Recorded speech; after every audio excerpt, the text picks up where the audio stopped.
Okay, so when we're about to start painting, obviously all these things were filled, and there's plenty of them. We just generally go around with some sort of an undercoat or a sealer or a primer. In this case, obviously we're Kiwis, so we're using a New Zealand brand paint called Resine. They're based in Artarmon, and it's just something I've used for 40 years. I know the products, and I know that it's good products and that last long term. So this is just a quick dry undercoat, primer undercoat. When you're brushing it on, don't slap heaps of it on. Any brush marks will show through the final coat. So you just wanted to put a small amount on just to seal that, so that the new paint, the wall paint that you're about to put on, or that the enamel you're putting on, sits on the top of it. Are there any other brands you would recommend as well? Well, our two brands are Resine and Dulux. And again, that's just how it's been in for us in New Zealand, and we bought the same ideas here. I've used most of the brands, Taubmans and Waddles, and there's Hames. There's a myriad of small paint producers in Australia.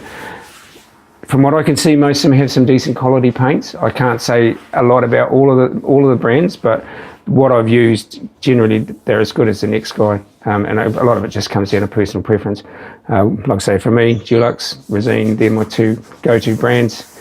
You know, the guys I've got working for me, some of them were Taubman's people and some of them were Wattle people. So any paint, just as long as you use the right paint for the right service. So on your doors and frames or window frames and skirtings, you want some form of an enamel, whether it's a tubes-based enamel or a water-based enamel. Today, the water-based enamels, not so much smell, easier for the home handyman to use.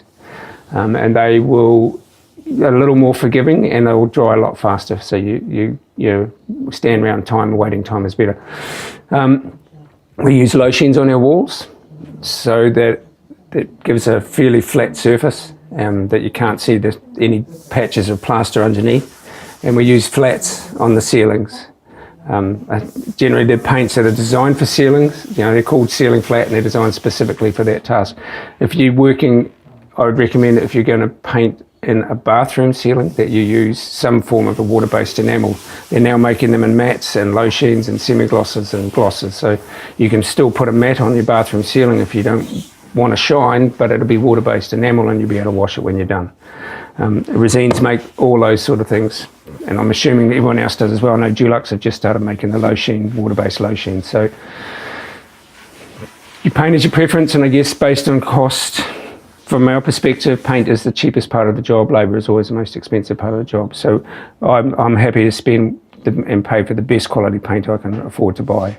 And I would recommend you do the same and use the best quality brushes you can afford to buy, knowing that it makes your life much easier in the long term. Jump online, there's millions of places that show you how to do stuff.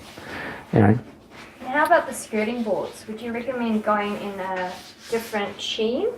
Generally now we're running the skirtings the same as the doors and frames.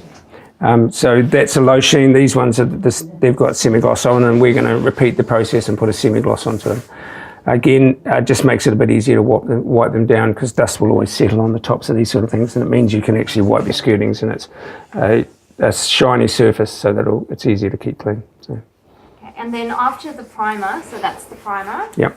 Then how long do you need to have it dry before you put the top coat? Generally, it'll tell you on the tin somewhere, but it's normally something like 20 to 30 minutes touch dry, and an hour or two repaint time. There'll always be the instructions on the back of the tin. Every brand will have the same. They'll also have all the first aid stuff, should something go wrong, and maybe even how to clean up after yourselves, whether it's a tubes-based or water-based. So if you've got your sheets down, if you do spill a little bit of paint, generally it'll sit on the sheet, and it gives you a bit of time to roll the sheet up and get it out of there before it soaks through into the floor. And if it does, then use just a bit of water, in this case, just to wipe your floor clean and get the paint off it. Don't leave it. Never leave paint to dry. If you can get it off when it's not dry, great idea. And how many coats would you recommend? We would use one undercoat or a primer undercoat and 2 top coats. Yeah. Yeah.